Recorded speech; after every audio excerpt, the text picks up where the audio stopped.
Jadi, di sini kita akan menjelaskan mengenai teori konflik. Sebelumnya, di sini kita akan memberitahu apa saja sih yang kita jelasin ke teori konflik ini. Di sini saya akan menjelaskan teori konflik menurut Surjono Sukanto. Menurut Surjono Sukanto, berpendapat bahwa konflik sosial terjadi ketika dua pihak memiliki tujuan yang saling bertentangan dan berusaha untuk mencapai tujuannya masing-masing dengan cara menentang pihak lain. Ini menunjukkan bahwa konflik bukan hanya sekedar perbedaan pendapat, tetapi juga adanya usaha aktif untuk mengalahkan lawan demi mencapai tujuan sendiri. Yang kedua, menurut Robert M.Z. Lawang. Menurut Robert M.Z. Lawang, konflik bukan hanya tentang persaingan untuk mendapatkan sesuatu, tetapi juga tentang dominasi terhadap pihak lain. Konflik muncul karena individu atau kelompok ingin memperoleh status, nilai, atau kekuasaan, dan seringkali melibatkan upaya untuk menundukkan atau mengalahkan saingan. Yang ketiga, menurut Lewis E. Chaucer. Lewis E. Chaucer berpendapat bahwa nilai-nilai atau tuntunan atas kekuasaan, status, dan sumber daya yang langka tujuannya adalah untuk menetralkan lawan atau menghilangkan saingan. Yang keempat, menurut Max Weber. Menurut Max Weber, konflik sosial adalah persaingan antara kelompok sosial atau individu akibat adanya perbedaan status, nilai, dan rasa penghormatan pribadi. Biasanya hal ini mengarah pada penguatan kekuasaan dari salah satu pihak. Selanjutnya, ada definisi konflik menurut Bernstein. Jadi, konflik adalah suatu pertentangan atau perbedaan yang tidak dapat dicegah, yang dapat memberikan pengaruh positif maupun negatif saat melakukan interaksi dengan orang lain.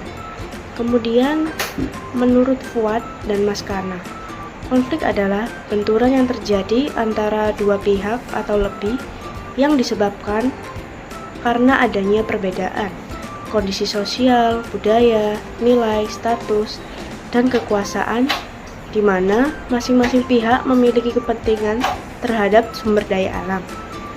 Dan yang terakhir, menurut Lewis A. Chaucer, konflik adalah perjuangan mengenai nilai atau tuntutan atas status, kekuasaan, dan sumber daya yang sifatnya langka dengan maksud menetralkan, mencederakan, atau melenyapkan lawan. Sini saya akan menjelaskan faktor penyebab konflik. Yang pertama ada perbedaan antar individu. Perbedaan dalam perasaan, pendirian, atau kebiasaan dapat menimbulkan konflik jika tidak dikelola dengan baik. Yang kedua ada perbedaan kepentingan. Konflik terjadi karena perbedaan tujuan atau kebutuhan antar individu atau kelompok. Yang ketiga ada perbedaan agama. Sensitivitas terhadap keyakinan atau ritual agama dapat memicu konflik terutama jika ada ketegangan sosial. Yang keempat ada perbedaan kebudayaan. Nilai dan norma yang berbeda antar individu atau kelompok sering menjadi penyebab ketidaksepahaman. Yang kelima ada perbedaan etnik. Primordialisme dan etnosentrisme yang kuat pada setiap etnik dapat memunculkan konflik dalam masyarakat multikultural. Yang keenam ada perbedaan ras. Konflik rasial sering muncul akibat prasangka atau diskriminasi terhadap kelompok tertentu. Yang ketujuh ada perubahan sosial budaya yang terlalu cepat, yaitu perubahan drastis dalam masyarakat dapat memicu konflik karena ketidaksiapan individu atau kelompok dalam beradaptasi. Di sini saya akan menjelaskan apa saja karakteristik dari konflik. Yang pertama, yaitu tidak selamanya berdampak negatif. Konflik tidak harus dihindari karena konflik tidak selamanya berdampak negatif. Berbagai konflik ringan dan terkendali atau dikenal atau ditanggulangi dapat berpengaruh positif, seperti mendorong individu atau kelompok untuk berkembang menjadi solusi yang lebih baik. Yang kedua, yaitu perbedaan bisa dikurangi. Konflik adalah suatu akibat yang tidak mungkin dihindarkan dari interaksi sosial, tetapi dapat diatasi untuk mengurangi potensi perbedaan. Dalam interaksi sosial, individu bertemu dengan banyak individu lainnya. Konflik sering muncul karena perbedaan dalam keinginan, kebutuhan, atau pandangan antara individu atau kelompok. Menurut Anda, apa yang dapat dilakukan untuk mengurangi potensi perbedaan yang mungkin memicu konflik? Nah, menurut saya yaitu salah satunya adalah melalui upaya untuk mencari persamaan dan berpegang pada persamaan tersebut. Persamaan yang mempersatukan anggota-anggota masyarakat antara lain keinginan bersama untuk mempertahankan ekstensi masyarakat atau mencapai tujuan yang tertentu. Yang ketiga yaitu bersifat inheren. Nah, bersifat inheren itu yaitu konflik tidak bisa dihindari. Dalam kehidupan sosial, konflik adalah suatu yang tidak bisa dihindari karena setiap orang memiliki kepentingan atau pandangan yang berbeda. Oleh karena itu, daripada mencoba menghindarinya, lebih baik kita belajar mengelola konflik yang lebih baik agar tidak merugikan pihak yang terlibat. Contoh klasik dari konflik inheren adalah ketegangan antara kebebasan individu dan kepentingan kolektif dalam suatu negara. Contoh yang keempat yaitu dilatar belakangi oleh perbedaan ciri. Konflik yang dilatar belakangi oleh perbedaan ciri muncul dari perbedaan identitas seperti suku, agama, ras, budaya, atau ideologi. Karena menyangkut jati diri, konflik ini sering bersifat emosional, berlangsung lama, dan berprasangka. Konflik ini tidak hanya melibatkan individu, tetapi komunitas secara kolektif, terutama jika diperburuk oleh faktor politik, ekonomi, atau sejarah. Jika tidak dikelola dengan baik, dapat menyebabkan segregasi sosial atau kekerasan. Namun, dengan pendekatan inklusif dan dialog terbuka, konflik ini bisa menjadi peluang untuk memperkuat persatuan.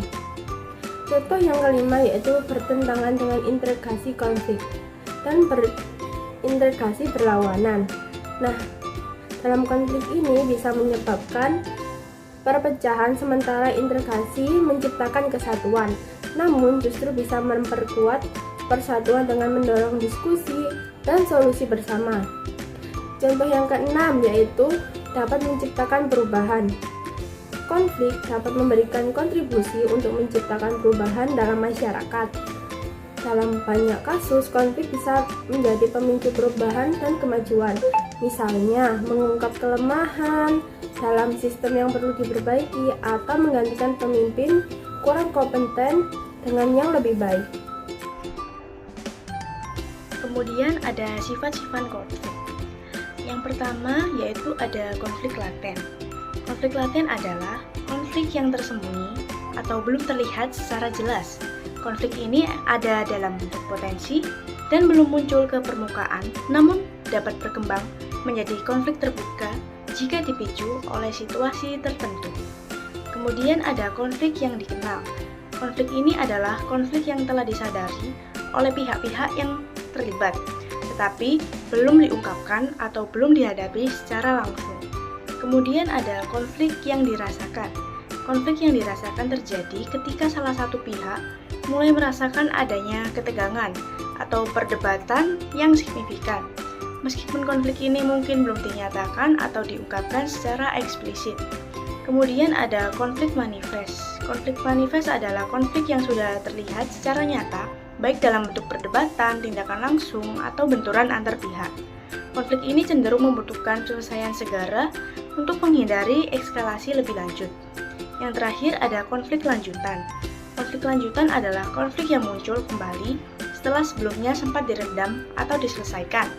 Konflik ini biasanya terjadi karena akar permasalahan tidak diselesaikan secara tuntas. Kemudian ada teori konflik menurut Stopo. Stopo membagi konflik berdasarkan sumber atau penyebab utamanya menjadi 4 jenis dengan penjelasan tambahan berikut ini. Yang pertama yaitu ada konflik tujuan. Konflik ini terjadi ketika dua pihak memiliki tujuan yang bertentangan, baik dalam jangka pendek maupun panjang. Konflik ini sering ditemukan dalam organisasi kelompok kerja atau antar individu yang berkolaborasi. Contohnya seperti dalam sebuah proyek tim, seorang anggota ingin menyelesaikan pekerjaan dengan kualitas tinggi atau meskipun memakan waktu, sedangkan anggota lain ingin menyelesaikan proyek dengan cepat meski kualitasnya lebih rendah. Kemudian ada konflik peranan. Konflik ini muncul akibat individu yang menjalankan beberapa peran dengan tuntutan yang bertolak belakang. Konflik ini juga dapat terjadi antar individu di dalam kelompok yang memiliki perbedaan pandangan tentang tanggung jawab suatu peran. Contohnya, seperti seorang pemimpin tim mengalami konflik peran ketika harus bersikap objektif sebagai atasan, tetapi juga harus bersimpati kepada bawahannya. Yang ketiga ada konflik nilai.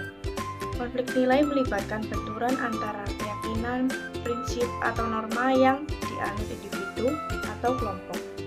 Konflik ini seringkali lebih sulit diselesaikan karena melibatkan identitas pribadi atau kelompok. Konflik nilai dapat bersifat ideologis atau filosofis, seperti perbedaan pandangan politik atau moral. Contohnya seperti perbedaan pendapat antara generasi tua dan muda mengenai cara menjalankan tradisi adat. Ada konflik kebijakan. Konflik ini muncul karena perbedaan persepsi terhadap kebijakan yang diterapkan, terutama jika kebijakan tersebut dianggap tidak adil atau merugikan pihak tertentu. Konflik kebijakan seringkali melibatkan proses negosiasi atau protes sosial. Contohnya, seperti warga menolak rencana pembangunan pabrik di daerah mereka karena dianggap akan merusak lingkungan dan mengganggu kehidupan bermasyarakat. Di sini dapat kita simpulkan bahwa menurut Stopo, konflik merupakan fenomena yang tidak bisa dihindari dalam interaksi sosial. Dengan memahami jenis konflik, pendekatan penyelesaiannya dapat disesuaikan, baik melalui mediasi, negosiasi, maupun rekonsiliasi bergantung pada akar penyebab dan intensitas konflik tersebut.